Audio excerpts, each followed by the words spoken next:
The other day, my girlfriend wanted me to clear her credit card debt as some kind of test to show my love. After I said no, she called me stingy, so I ended our relationship completely and blocked her from everything. I'm a 30-year-old man, kind of an ordinary person with a steady job, and I really think of myself as a responsible person, especially when it comes to managing money. When I was younger, my family didn't have a lot, so I learned early on how to manage my money, save what I could, and maximize what I had. I'm not rich by any means, but I'm doing all right. I have no debt, a good emergency fund, and a small but consistent savings plan for the future. My girlfriend, Anna, who is 28, is a different story altogether. She's fun, outgoing, and very impulsive. She is the kind of person who can brighten up a room just by being there. We'd been together for roughly a year. And frankly, I'd always been impressed by her easygoing nature. She could make every day feel special, whether it was just an ordinary Tuesday or a big holiday. But Anna and I, well, we had very different philosophies about finances. It's not like I criticized her for it. At least, not at first. I saw early on that she enjoyed spending money on herself frequently. New clothing, expensive dinners, and trips away with her friends. I just thought, it's her business. Her income, and she puts in the work, so who was I to pass judgment? Besides, I don't really believe in telling others how they should spend their money. However, every so often, she would make these little comments that stayed with me. Things like, credit cards are awful, or I can't stand how pricey everything has become these days. I simply agreed with what she said, assuming she was just putting on an act like we all do from time to time. However, in retrospect, I should have been more observant. Now, let's jump ahead to just a couple of weeks ago. We were eating at a restaurant, a place she had chosen, naturally. It was one of those establishments with small plates and a bill that gives you sticker shock. Though I didn't really care because it had been quite some time since we had gone out, and I felt she warranted a pleasant evening. Somewhere between her second drink and when the dessert options came up, she dropped the bomb. She said, "If you truly cared about me, you would help me pay off my credit card debt." I chuckled. I wasn't amused, but I actually thought she was kidding. It came so unexpectedly, and her voice was cheerful, almost teasing. I responded with something along the lines of, "Good try, but I'm not falling for that one." And then I returned to looking at the dessert choices. But she wasn't laughing with me. She gave me this strange, subtle smile and said, "No, I'm serious, would you?" I paused for a split second, completely uncertain how to answer. I mean, who says something like that? It felt like a setup. I ended up responding with something vague, something like, "That's a pretty big request," and she just dismissed it with a shrug and said, "Never mind, I was just checking." Testing me for what? I wanted to ask, but something in her tone made me just let it go. The remainder of the evening was pleasant, and I convinced myself that I was most likely overthinking it. She had been drinking. Perhaps it was just a bad joke, correct? Incorrect. Several days later, we were together. I was at her place, relaxing and watching Netflix when she brought it up again, and she wasn't kidding around this time. She started in about how overwhelming her credit card bills were and how much it would mean if I would give her a hand, even a little bit.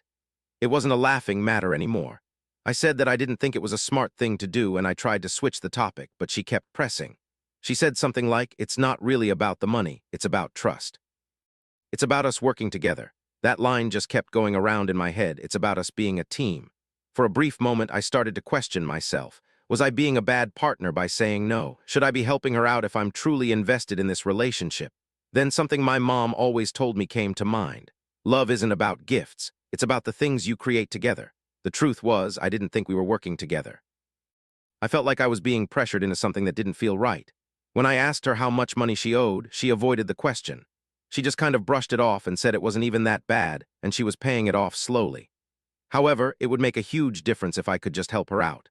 But when I pressed her for a specific figure, she changed the subject completely, stating that she shouldn't have to justify this to me and that I was either on board with her or I wasn't. That was the first time I started to feel genuinely uncomfortable about Anna. Up until that point, I saw her as someone who was lighthearted and maybe a little reckless. It felt off, even a little underhanded. However, I initially dismissed it, figuring it would disappear on its own. However, a few days later, she brought up the subject again. This time, she positioned it as a demonstration of affection. She told me, "If you truly care about me, you'll do this for me." It isn't even the financial aspect, she explained. The point was to prove I showed that I cared. I told her I cared about her more than enough, but that I believed settling someone else's debt wasn't a proper way to measure our relationship. Rolling her eyes, she responded, "You're such a miser. You would rather see me worried and struggling than actually do something for me." That comment cut deep. Although I wanted to respond sharply, I held back. I didn't want to make the situation worse. Ever since that discussion, I had a nagging feeling that there was more going on than what she was saying. Why the sudden focus on the debt? And why was she being so hesitant to explain the complete situation? I made up my mind I needed to pull back and honestly assess where this relationship was evolving. The issue resurfaced the next weekend. We were at her apartment, having a relaxed Sunday with Netflix playing in the background, while she looked at her phone, and I was only half watching the movie she had chosen. Unexpectedly, she sighed heavily and said, "I don't know how long I can continue living this way." Initially, I didn't even understand what she was referring to. I guessed maybe she was griping about the film or some glitch with her phone. Then she said, "It's just so draining, always being." I felt anxious about finances. The familiar churning in my gut returned and my muscles tightened. I knew where this was headed, there was no denying it. I inhaled deeply and responded, "Haven't we discussed this already? You understand my perspective." She sat up straight, folding her arms across her chest, and met my gaze. "Do I? Because I only see a person who claims to care about me but won't offer any assistance when it's important." I paused. "Anna, we've been together for 12 months. We're not married. It doesn't seem right that you would ask me to settle your financial obligations." Then the guilt trip started. "Oh, wow, perhaps I misjudged you. I believed you would support me through thick and thin, but apparently I'm not important enough." That statement affected me deeply. I just sat there trying to figure out what she had just said. Was I being unfair? She was making it seem like I didn't care about her, which was completely untrue. I'd supported her in numerous instances previously, paying for our meals when I knew she was struggling, helping with gas money on our getaways, and even helping her with rent one time because she said her check was delayed. However, this request felt different, like a whole other thing entirely. Still, she was visibly upset, and I didn't want to worsen the situation, so I tried to remain composed. "It's not that you aren't valuable, Anna. This isn't anything against you, it is just not a good idea for us or for me to merge. I can't swing my finances the way things are right now." Her reaction: "Healthy, you're just using excuses because you're self-centered." Did she even care about me? It was the first time she'd called me selfish, and I have to admit it really hurt. I left her place shortly after that, saying I needed some space to think things over. But the real reason, I wasn't just angry, I was puzzled. Why was she so insistent about this? What was she keeping from me? Over the following few days, I started observing things more closely. Anna's mood swings were becoming more obvious. Some days, she'd seem completely fine, chuckling at funny pictures and sending me sweet messages, and the next, she'd be withdrawn and aloof. She'd make sly comments like, "It must be nice to not have any worries on your shoulders," or, "Some of us don't get to experience a life without stress." When we went out, she'd fluctuate between being overly loving and subtly taking jabs at me. During dinner one evening, she quipped to the server, "He's the responsible one. He doesn't believe in spoiling his girlfriend." She chuckled after she said it, but I knew from her expression that she was being sincere. At this point, I couldn't get rid of the feeling that something deeper was the issue. It wasn't just the financial burden itself, it was her reluctance to talk about it. Each time I tried to find out how much she owed, she would avoid the topic. "Why does it matter?" she would say, or "It's not even that much. You're blowing this out of proportion." I was making a mountain out of a molehill, or so I thought. If it was truly insignificant, why was she so persistent in wanting my assistance? That's when things began to feel strange. Following another disagreement concerning the money she owed, she called me stingy this time around. I realized I needed to get a clearer picture of Anna's finances, not because I was going to settle her debts, but because I needed to comprehend the situation. Consequently, I started to observe her spending habits more carefully. Anna wasn't exactly living like someone overwhelmed by their credit card obligations. She was getting new shoes every couple of weeks. She would put up Instagram stories of herself getting manicures, buying $8 lattes, or going to expensive brunch places with her friends. One post specifically stood out to me. It was a picture of her holding a fancy handbag that I knew had cost a lot of money. The caption read, "Sometimes you just gotta treat yourself." It was all about self-care. I remember gazing at that post for a good 5 minutes trying to make heads or tails of it. This was the same person who had just spent the previous week telling me how stressed she was about finances. The same person who was asking me to help her with her debt. Something wasn't right. The more I considered it, the more questions I had. Where was she even acquiring the money to purchase these items? And if she was really in a bind, why wasn't she reducing her needless spending? I had the urge to say something to her, yet I didn't want to unfairly accuse her of anything without having evidence. Therefore, I held back. A couple of days passed, and I found myself back at Anna's apartment, so I figured I'd change my tactics. I wondered how she had gotten into debt initially. If I understood the underlying cause, perhaps I could help her develop a solution. How did she react? Does it really even matter? She asked. You're either by my side through this or you're not.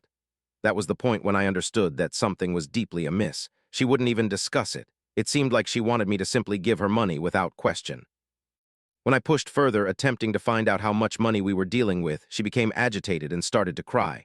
You just don't understand, she sobbed. I really thought you were different. I thought you would actually support me, but you're just like everyone else. That's when I understood that this went beyond just the money. It was about power. She wanted to see my limits. How far would I go to demonstrate my love for her? And frankly, I was frightened. That night, I knew I needed to figure things out one way or another.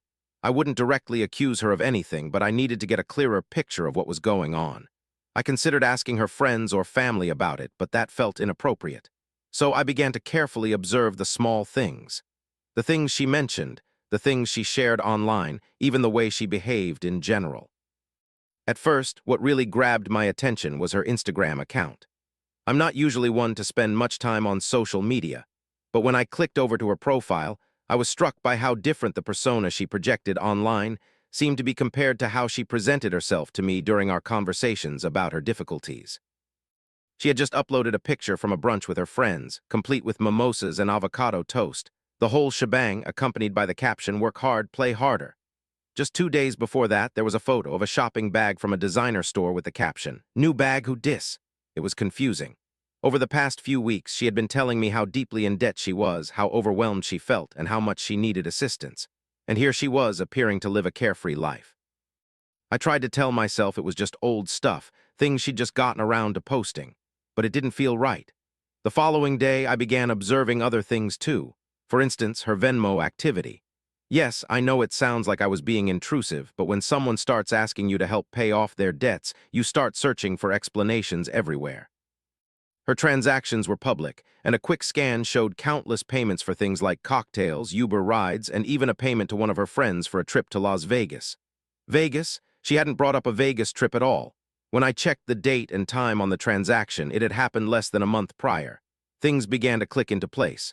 Anna wasn't simply going through a tough time. She was up to her eyeballs in bills. I knew she was overspending.